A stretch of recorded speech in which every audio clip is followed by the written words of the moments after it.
और बात करते हैं बड़ी खबर की। अखिलेश यादव की विजय रथ यात्रा की तस्वीरें आ रही हैं। गोरखपुर से कुशीनगर तक रोड शो कर रहे हैं अखिलेश यादव। समाजवादी पार्टी का मिशन 2022 को लेकर जो लक्ष्य तय किया गया है उसकी प्राप्ति के लिए अखिलेश यादव यहां पर रोड शो करते हुए नजर आ रहे हैं। ये तस्वीरें आप देख पा रहे हैं। गोरखपुर से समाजवादी पार्टी की रथ यात्रा के तीसरे चरण की शुरुआत हुई है और कुशीनगर तक अखिलेश यादव रोड शो करेंगे। इस दौरान न सिर्फ कार्यकर्ताओं में जोश भरेंगे बल्कि आम लोगों से संवाद भी करेंगे।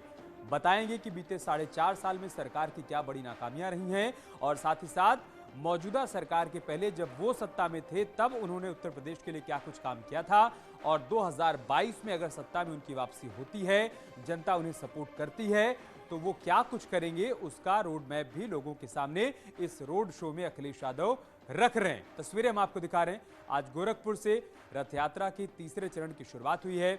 अखिलेश यादव ने इस दौरान कार्यकर्ताओं के साथ संवाद किया, 2022 जीतने की रणनीति पर मंथन किया और उसके बाद अब वो कुशीनगर तक रोड शो निकाल रहे हैं।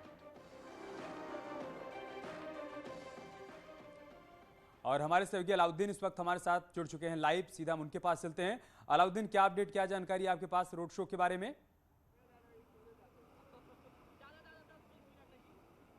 देखिए, विजय रथ यात्रा के तहत अखिलेश यादव ने दो जो पॉइंट थे वो पार कर लिए हैं। न्यूज़ 18 की टीम तीसरे पॉइंट पे यानी कि जो गोरखपुर से जो मेन हाईवे कुशीनगर को जोड़ता है उस हाईवे में मौजूद हैं। हर रैली के अपने अलग अलग रंग भी होते हैं। एक रंग इस रैली के भी दिखा रहा हूँ। मानव श्रृंखला एक बनाई गई है अखिलेश यादव के स्वागत में। हालांकि वहाँ 5 से 10 मिनट के बाद पहुँच रहे हैं। यह करीब 2 से 3 किलोमीटर लंबी मानव श्रृंखला है। हालांकि जो राजनेता हैं जब वो प्रचार प्रसार के लिए निकलते हैं तो उनके कार्यकर्ता अलग अलग तरीके से उनका स्वागत करते हैं। खासतौर से ये मानव श्रृंखला इसलिए बरबस हर किसी को अपनी तरफ खींच रही है क्योंकि हाईवे पे बहुत लंबी लाइन के साथ जो समाजवादी पार्टी के राष्ट्रीय अध्यक्ष ने पिछले कुछ दिनों में नारे दिए हैं बदलाव के, उन नारों को लिखा गया है। हालांकि इसमें प्रत्याशियों का प्रचार प्रसार भी शामिल है, लेकिन जो सबसे खास बात है कि ये अनोखी तरह की अपनी स्वागत करने का एक तरीका है। फिलहाल ऐसी ही तस्वीरें हम लोग लगातार देख रहे हैं जब से गोरखपुर से लेकर कुशीनगर के रोड पर चल रहे हैं। अखिलेश यादव अपने जो विजय रथ यात्रा में जो रथ इस्तेमाल हो रहा है उस रथ से फिलहाल वो कुशीनगर की तरफ बढ़ रहे हैं। माना जा रहा है कि 5 से 6 बज जाएंगे शाम के, क्योंकि इस बीच में 3 से 4 जगहों पर जनसभाएं भी हैं। पहली जनसभा उनकी जो है अब से कुछ देर बाद यहाँ से 10 किलोमीटर की दूरी पे हाटा एक जगह है, वहां पर जनसभा है। देखने वाली बात होगी कि उस जनसभा के दौरान वो उनका संबोधन में क्या क्या मुख्य बिंदु होते हैं। लेकिन फिलहाल जो रंग है रैली के वो मैं दिखाने की कोशिश करता हूं। इस बात को बताने की कोशिश कर रहा हूं कि अखिलेश यादव की जो विजय रथ यात्रा है उसके मकसद से तमाम जो बदलाव की वो बात कर रहे हैं, उस तरह के नारे भी इस पे लगातार चस्पा किए गए हैं और लगातार इस बात को बताने की समाजवादी पार्टी कार्यकर्ता कोशिश कर रहे हैं कि उत्तर प्रदेश में जिस तरह के हालात हैं वो संदेश देने की और बदलाव की लगातार बात कर रहे हैं। तो कुछ नज़ारे इस तरह के हैं। न्यूज़ 18 की टीम लगातार उनके साथ मौजूद रहेगी। आगे आने वाले वक्त में अभी जब वो हाटा पहुंचेंगे तो न्यूज़ 18 उनसे बातचीत भी उनसे होगी। बहुत शुक्रिया आपका हमारे साथ जुड़ने के लिए, तमाम जानकारी हम तक पहुंचाने के लिए।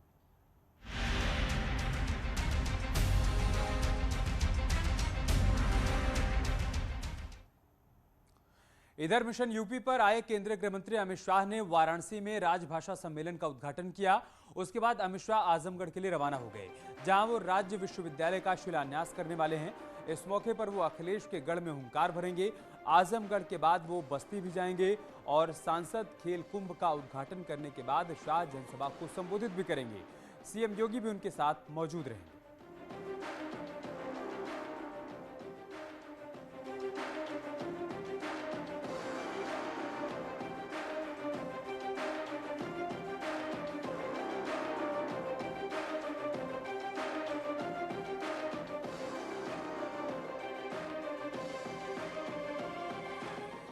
अमित शाह मिशन यूपी पर हैं। उनके कार्यक्रम की शुरुआत आज काशी से हुई है।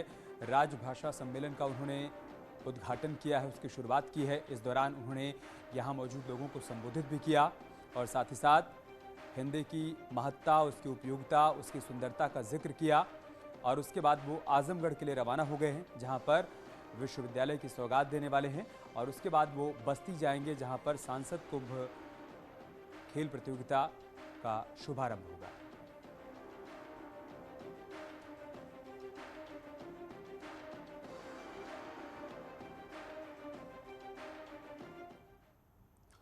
त्रिपुरा में कथित हिंसा के विरोध में शुक्रवार को महाराष्ट्र के कई शहरों में भारी उत्पात देखने को मिला। मुस्लिम संगठनों ने शुक्रवार को बंद का ऐलान किया था। इसी दौरान ये तस्वीर सामने आई। इस दौरान नांदेड़, अमरावती, मालेगांव में हिंसक भीड़ को काबू में करने के लिए पुलिस को लाठीचार्ज तक करना पड़ा। इस दौरान कई पुलिसकर्मी घायल भी हो गए। तस्वीरें हम आपको दिखा रहे हैं, जहां पर मुस्लिम संगठनों की तरफ से बंद बुलाया गया था, उग्र प्रदर्शन किया गया और जब पुलिस ने यहां पर उनको खदेड़ने की कोशिश की तब उनकी तरफ से पथराव किया गया और जमकर उत्पात मचाया गया।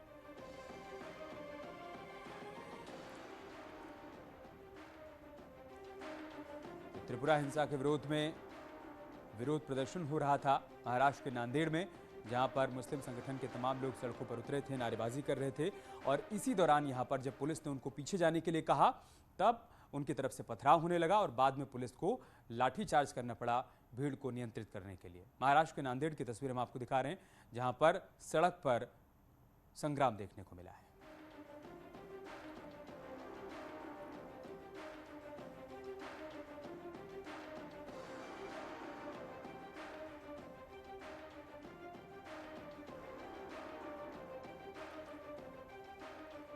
महाराष्ट्र हिंसा को लेकर बीजेपी ने कांग्रेस पर निशाना भी साधा है।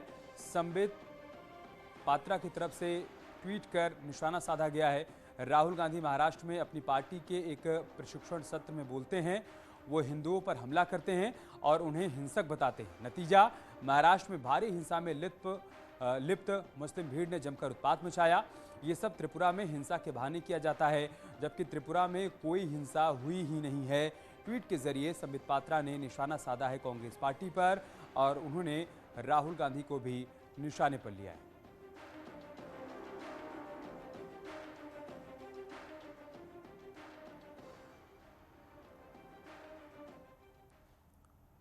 दरअसल शुक्रवार को पार्टी कार्यकर्ताओं के प्रशिक्षण सत्र में राहुल गांधी ने हिंदू और हिंदुत्व को अलग अलग बताया था और उसी के बाद अब संबित पात्रा की तरफ से ट्वीट कर निशाना साधा गया है। और हिंदुत्व में फर्क है, क्योंकि अगर फर्क नहीं होता तो नाम एक ही होता। हिंदुत्व को हिंदू या हिंदू की जरूरत नहीं होती या हिंदुत्व की जरूरत नहीं होती। तो यही सिंपल सी लॉजिक है, अगर आप हिंदू हो तो हिंदुत्व की क्या जरूरत। और एक बड़ी खबर ग्रेटर नोएडा से, जहां पर यमुना एक्सप्रेसवे पर भीषण जाम लगा हुआ है। नोएडा आगरा रूट पर गाड़ियों की लंबी कतार लगी हुई है। टोल कर्मियों ने टोकन सिस्टम चालू कर दिया है। टोकन देकर जल्दी जल्दी गाड़ियों को आगे बढ़ाया जा रहा है, लेकिन लंबी कतार लगी हुई है गाड़ियों की और कई घंटों से लोग जाम में फंसे हुए हैं। तस्वीरें हम आपको दिखा रहे हैं यमुना एक्सप्रेसवे की। ये वो रूट है जो कि नोएडा से आगरा की तरफ जाता है। आज सुबह से गाड़ियों की लंबी कतार लगी हुई है, टोल पर लंबा जाम है और उस जाम को खत्म करने के लिए टोल कर्मियों ने टोकन सिस्टम यहां पर शुरू कर दिया है। टोकन देकर गाड़ियों को यहां से जल्दी जल्दी निकाला जा रहा है।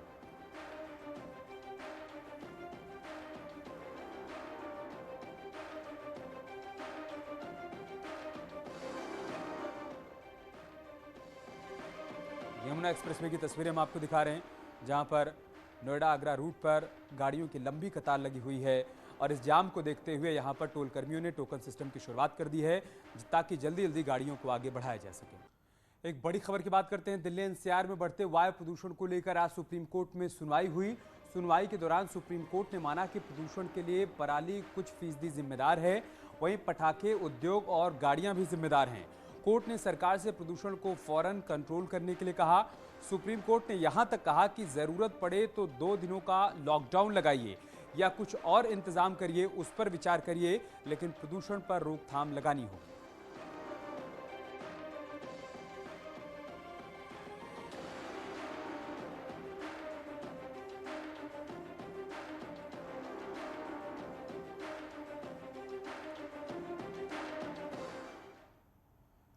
और बात करते हैं मिशन संजीवनी की। भारत में जहां 70% आबादी की टीकाकरण हो चुका है, तो वहीं अब सबसे बड़ा सवाल यह है कि क्या इस टीकाकरण ने महामारी से बेहाल हुई अर्थव्यवस्था को पटरी पर लाने का काम किया है।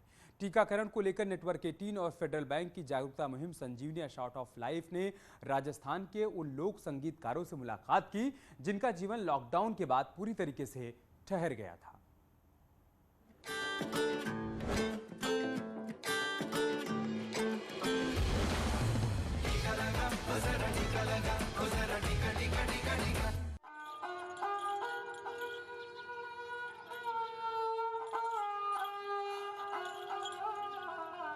ब्राह्मण हत्था की सुरीली धुन, राजस्थान के अनगिनत लोक संगीत कलाकारों के लिए लगातार लगने वाले लॉकडाउन बड़ी मार साबित हुए, खासतौर पर भोपा समुदाय के लिए जो बख्शीश पर जीवन बसर करते आए हैं।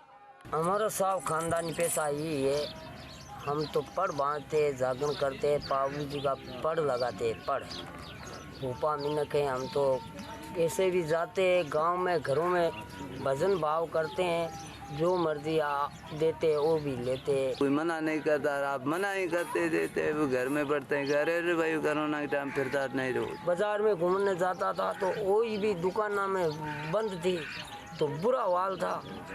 दूसरी रोजगार हमारे पास में है नहीं, खेती पाती मजदूरी मेहनत हमारे पास में तो है नहीं। मैं तो मारवाड़ में यही गाना बजाना ही करते हैं, पढ़ बांधते, उसमें गुजारा चलता। हमारा वही बंद हो गया था। मैं मांग कर खाते, वो जा नहीं सकते। वो हमारे एक जगह बैठे तो बैठे है, इधर उधर मांग कर खाकर जैसे टेम दूरी चलाई। और हमारे बेरोजगार जाती है, नहीं हमारे पढ़ा लिखा नहीं, इसी धनी से मांग कर खाते खाते ला रही हुई जाती है। उनके लिए हमने गरीब संस्था जो उनके लिए राशन किट की सामग्री का वितरण किया था, जिसमें 5 किलो आटा था और जीरा, धनिया और साथ में मिर्च वगैरह सारी थी। और जिनके पास कोई मुख्य कमाने का कोई साधन नहीं है, इन लोगों के साथ हमने जो है राशन वितरण का काम किया था। जोधपुर में कोविड-19 के मामलों में कमी आने के साथ ही जीवन फिर पटरी पर लौट रहा है। साथ ही ज्यादातर लोगों को टीके की पहली खुराक लग चुकी है। अभी तो बहुत अच्छा है, अभी तो यहाँ जाते हैं तो मिलता भी है, बाजार भी खुला है, तो जानते हैं तो हमारे को मिलता है रोजी रोजगार।